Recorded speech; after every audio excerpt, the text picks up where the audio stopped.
আসসালামু আলাইকুম সম্মানিত ভিউয়ার্স, আজকে আবার নতুন ক্লাসে হাজির হয়ে গেলাম। বাংলা 50টি বর্ণকে লেখার সুবিধার্থে যেমন 11 ভাগে ভাগ করা হয়েছে, তেমনি ইংরেজিতে 26টি লেটারকেও লেখার সুবিধার্থে 5 ভাগে ভাগ করা হয়েছে।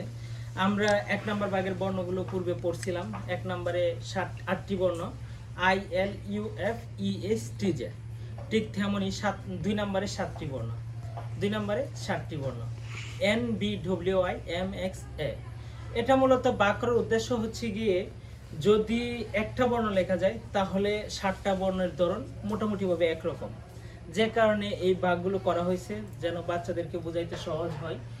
তো সম্পূর্ণ ভিডিওটা আমার সাথে থাকবেন আর 2 নম্বর ভাগের যে 7টি বর্ণ ইনশাআল্লাহ দেখে যাবেন। 2 নম্বরে 7টি বর্ণ NBWY MXA MXA। সবাই ব্ল্যাকবোর্ডে আমার দিকে দেখতে থাকো। 1 নম্বরে কি বর্ণটা? 1 নম্বর লেটার কি? N। 1 নম্বরে N সোজা উঠালাম, ঠিক আছে? তারপর এই চকটি সোজা বরাবর নামাবো, এই যে একটু দূরে। তারপর এখান থেকে আবার সোজা ওইটার সমান করে উঠিয়ে দেব। এটার নাম N, এটার নাম N।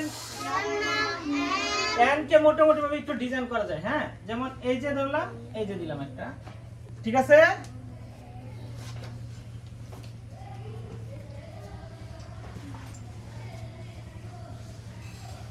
কি ডিজাইন হয়ে গেল না? এটার নাম কি? এটার নাম N, এটার নাম N। তো সম্মানিত ভিউয়ার্স, আমরা বাচ্চাদেরকে এটা শেখানোর সুবিধার্থে আমরা একটা বর্ণর পিছে অনেক সময় দিই। যেমন এই বর্ণটা যে পর্যন্ত কমপ্লিট না হবে সেই পর্যন্ত আমরা এই বর্ণটাই পড়াবো, কিন্তু ভিডিওতে আসলে এতটা দেখানো যায় না বলে আমরা সংক্ষিপ্ত রূপে পড়াই। তো তাও আমরা চেষ্টা করি যে ওদেরকে একটু শিখিয়ে তোলার জন্য। এটার নাম N, এটার নাম N, N B। 2 নম্বর বর্ণ কি? এই যে যেমন N এর ভিতরে ধরছিলাম ঠিক তেমনই ধরলাম, ঠিক আছে? একটু কোণে নিয়ে আসলাম, এই যে দেখছো? তারপর এইখানে এনে আবার কি করলাম, এই কোণাকুনি নিয়ে উঠিয়ে দিলাম। এইখানে যে অংশটা আছে এই অংশ এবং এই অংশ কি সমান থাকবে? কি থাকবে? এটার নাম V, এটার নাম V, এটার নাম V, এটার নাম V। তাহলে আমরা কয়টা অক্ষর দেখলাম? NV, হ্যাঁ? আরেকটা দেখো, এই যে B লেখছি না, এই বির মতো করে এই যে সোজা ধরলাম, ঠিক আছে? তারপরে এই যে আনলাম, সবাই দেখো। তারপর আবার উঠিয়ে নিলাম উপরে, দেখছো? তারপর আবার নিচে নামাইলাম। এইভাবে 2টা বি পাশাপাশি দিতে পারলে হয়ে গেল কি? ডব্লিউ হয়ে গেল। এটার নাম ডব্লিউ, এটার নাম ডব্লিউ, এটার নাম ডব্লিউ, এটার নাম ডব্লিউ।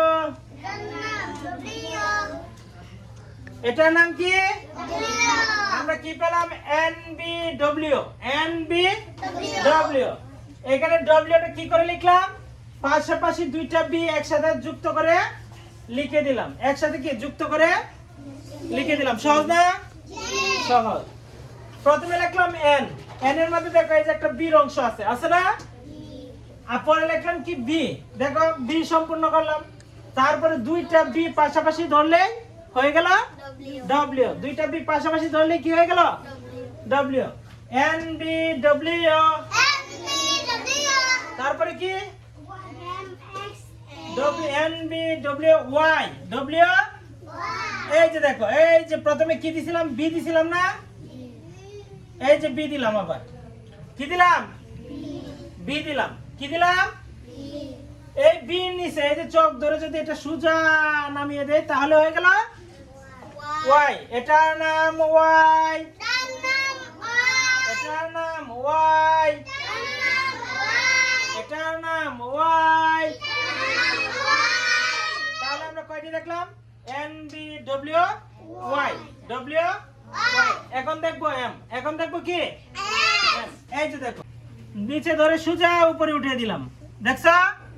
তারপর ভি লিখবো, তারপর কি ভি লিখবো। এই যে নিচে নামালাম, আবার উপরে উঠিয়ে দিলাম, ঠিক আছে? তারপর এই যে নিচে নামিয়ে দিলাম। তবে একটা জিনিস লক্ষ্য করবা, এই অংশ এই অংশ কি সমান থাকবে, এই অংশ এই অংশ সমান থাকবে। এই বিটা যদি সুন্দর হয় তাহলে কি এই বি সুন্দর হলে এই অংশ এই অংশ কি সমান থাকবে। এটার নাম এম, এটার নাম এম, এটার নাম এম।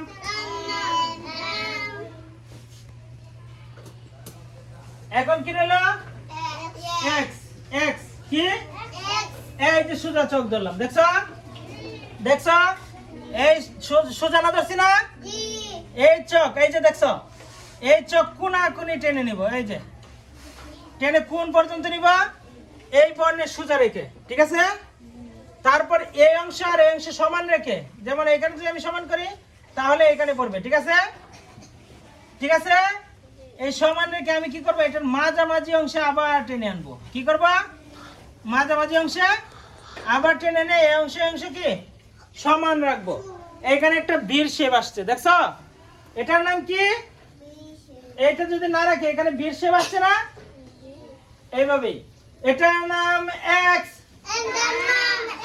এটার নাম এক্স, এটার নাম এক্স, এটার নাম এক্স।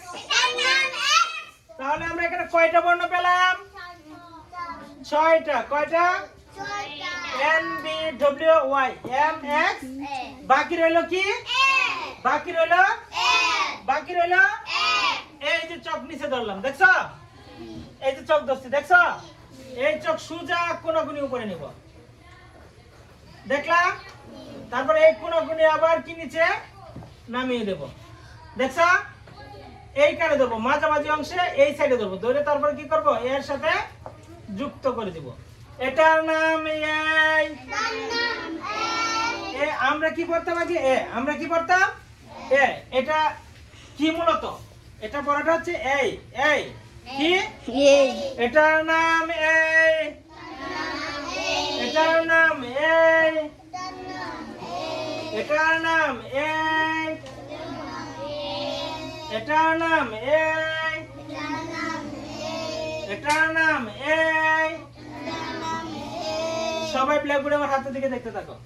আমি প্রথমে লিখলাম এন, এই অংশ এই অংশ কি সমান থাকবে, কি থাকবে? এই অংশ এবং এই ঘর সমান থাকবে। এখানে একটা বীর শেপ আসছে, দেখছো? আসছে না? তারপরে বি লিখলাম, বি এই রেখা যতটুকু উঠবে এই রেখা ঠিক ততটুকু উঠবে, মাঝখানে কি সমান থাকবে, ঠিক আছে? তাহলে হয়ে গেল কি ভি। এমন সেম দুইটা বি পাশাপাশি লিখলে হয়ে গেল ডব্লিউ, হয়ে গেল কি ডব্লিউ। দেখছো দুইটা বি পাশাপাশি লিখছি না, একসাথে যুক্ত করে দুইটা বি লিখছি না, হ্যাঁ? দুইটা বি পাশাপাশি লেখার কারণে হয়ে গেল ডব্লিউ। হ্যাঁ, এইখানে কি বি লিখলাম না, বি বি লিখে নিচের অংশটা সোজা নামিয়ে দিলে হয়ে গেল ওয়াই, হয়ে গেল কি ওয়াই। এইখানে বি লিখে নিচে দুই দিকে নিচে নামিয়ে দিলে হয়ে গেল এম, নিচে নামিয়ে দিলে হয়ে গেল এম। একটা বি নিচে নামিয়ে দিয়ে দুই উল্টা করে একটা বি যুক্ত করলে হয়ে গেল এক্স, হয়ে গেল এক্স।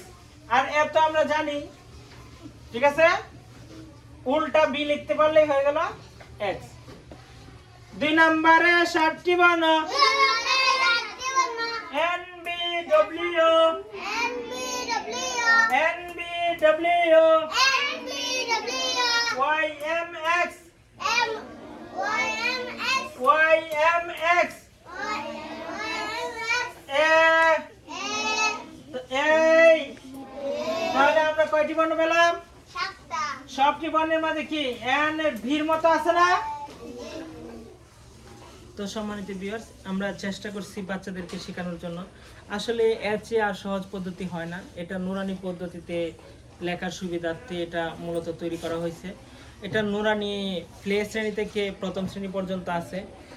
তো ভিডিওটা লম্বিত করতে চাই না, আশা করি আমার এই ভিডিওটি থেকে আপনারা বিন্দুমাত্র হলেও উপকার পাবেন, যে কারণে আপনাদের বাচ্চাদেরকে আমার ক্লাসে বসিয়ে দেন। আপনারা বাচ্চারা অবশ্যই অবশ্যই আল্লাহর রহমত করলে অল্প হলেও কিছু শিখতে পারবে। তো আজকের জন্য ভিডিওটা লম্বিত করতে চাই না, আজকের জন্য বিদায় নিচ্ছি। আসসালামু আলাইকুম ওয়া রাহমাতুল্লাহ।